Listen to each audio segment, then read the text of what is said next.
Hi hello नमस्ते राम राम मित्रों। हम लोग आज क्रिया के बारे में पढ़ेंगे। जैसा हम लोग जानते हैं कि हम लोग हरदेव बाहरी की पुस्तक का अध्ययन कर रहे हैं। इसके अंदर हम लोग आज क्रिया को देखेंगे।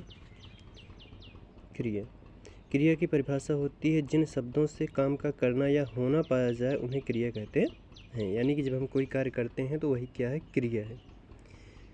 क्रिया का अर्थ होता है काम का करना या होना, इसलिए क्रिया से सदा कार्य का बोध होता है। क्रिया तीन प्रकार के होते हैं, जैसे धातु से पढ़ना। पढ़ना में धातु क्या है, पढ़ है। पढ़ना में धातु पठ है, पठ है या पढ़ है। फिर इसके बाद संज्ञा। संज्ञा से जैसे है हथियाना, हाथ एक संज्ञा है। हाथ धन आधन्ना बराबर हथियाना। उसके बाद विशेषता से जैसे चिकनाना, चिकना क्या है, विशेषण है। हिंदी की अधिकांश क्रियाएं धातु से बनती हैं। ये बहुत ज़रूरी है। जैसे क्या कहते हैं, हिंदी की अधिकांश क्रियाएं किससे बनती हैं, धातु से। धातु में ना जोड़ने से क्रिया का सामान्य रूप बनता है। इसका अर्थ है कि सामान्य क्रिया से ना हटा देने पर शब्द जो रह जाता है उसे धातु कहते हैं। धातु प्लस ना, सामान्य क्रिया जैसे पढ़ है, पठ है, धनना बराबर पढ़ना। धातु का अर्थ है क्रिया का मूल रूप। धातु का अर्थ क्या है, क्रिया का मूल रूप। अब देखते हैं रचना की दृष्टि से क्रियाएं दो प्रकार की होती हैं। यह इम्पोर्टेंट है, पूछेगा। जैसे रचना की दृष्टि से संज्ञा, रचना की दृष्टि से क्रियाएं कितने प्रकार की होती हैं, दो प्रकार की होती हैं। नंबर एक रूढ़, जिन्हें मूल कहते हैं। नंबर दो यौगिक ना, यानी जो रूढ़ है ये मूल है, जिसे बनाना नहीं पड़ता, और यौगिक है जो मिलके बनते हैं। रूढ़ क्रियाएं वे हैं जो धातु से बनती है। जो डायरेक्ट धातु से बन जाए उसे रूढ़ क्रिया कहते हैं, क्योंकि धातु का अर्थ ही है मूल। धातु का क्या अर्थ भैया, मूल है।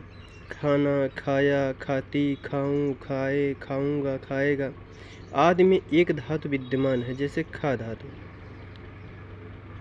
इसी से सब क्रिया रूप बने हैं। इस प्रकार देख से, जैसे देख क्या है, धातु है। देखा, देखें, देखता, देखूं, देखूंगी, ले से लेना, लिया, लेंगे आदि हैं।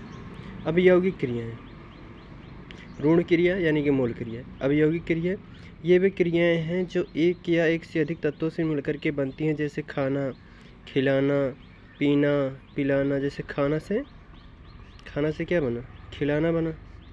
पीना से पिलाना बना। देख से देखना बना।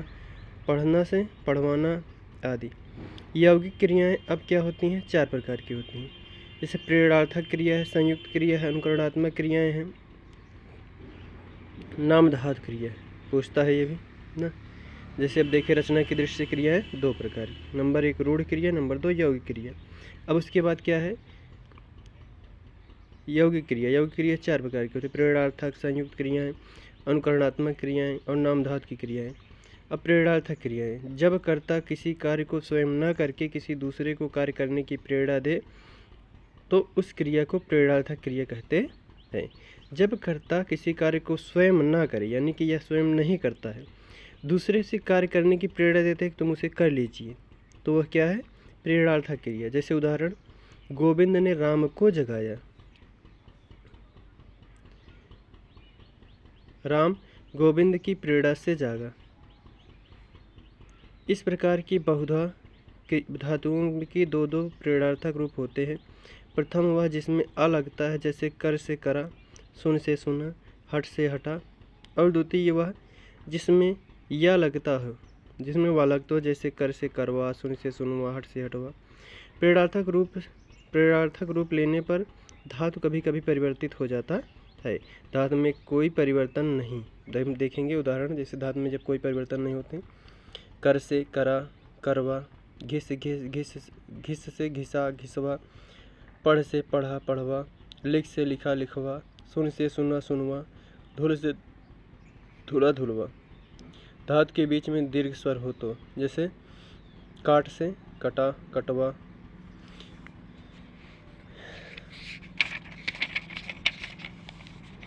हम लोग देखेंगे क्या, संयुक्त क्रियाएं।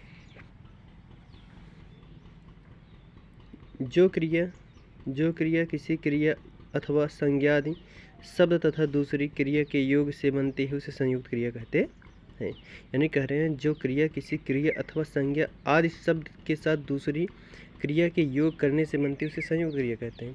अर्थ की दृष्टि से संयुक्त क्रिया के 13 भेद किए जा सकते हैं। नंबर 1 आरंभ बोधक, नंबर 2 समाप्ति बोधक, नंबर 3 आकस्मिक बोधक, नंबर 3 निरंतरता बोधक, नंबर 5 अभ्यास बोधक, नंबर 6 शक्यता बोधक, नंबर 7 अवकाश बोधक, नंबर 8 अनिश्चितता बोधक, नंबर 9 इच्छा बोधक, नंबर 10 अनुमति बोधक, नंबर 11 आवश्यकता बोधक, नंबर 12 अतिशयता बोधक, नंबर 13 संज्ञा के साथ संयुक्त क्रिया बनाने से। फिर इसके बाद देखेंगे अनुकरणात्मक क्रिया। किसी वास्तविक या कल्पित ध्वनि के अनुकरण से हम क्रिया बना लेते हैं, जैसे खट खट से खटखटाना, भन भन से भनभनाना, थर थर से थरथराना, संसा से सनसनाना, थप थप से थपथपाना, है ना। जैसे हिनहिनाना, ये सब क्या है? अनुकरणात्मक क्रिया है। अब नाम धातु की क्रिया। नाम धातु की क्रिया जो धातु संज्ञा सर्वनाम की विशेषता बताती है उसे नाम धातु की क्रिया कहते हैं। यह संज्ञा या सर्वनाम की विशेषता बताएगी। जैसे हाथ से हथियाना, हाथ क्या है? संज्ञा है। बात से बतियाना, अपना से अपनाना, साठ से सठियाना, ये सब क्या है? संज्ञा है। हाथ से हाथ, अपना, बात, साठ, नाम धातु, इनकी कोई नाम हो है, नाम। फिर उसके बाद वही क्या बन जाती है? संज्ञा बन जाती है, उसमें कुछ जोड़ दिया जाता है। जैसे झूठ से झुठलाना, बात से बतियाना, गरम से गरमाना, ठंडा से ठंडाना, गुस्सा से गुस्साना। अब हम लोग इसके बाद देखेंगे अगले वाले नेक्स्ट पार्ट में अकर्मक तथा सकर्मक क्रियाएं। ज़्यादा से ज़्यादा लाइक करें, शेयर करें, सब्सक्राइब करें, हमें मोटिवेट करते रहें। आप लोगों के साथ सहयोग की बहुत आवश्यकता है। जय हिंद, जय भारत।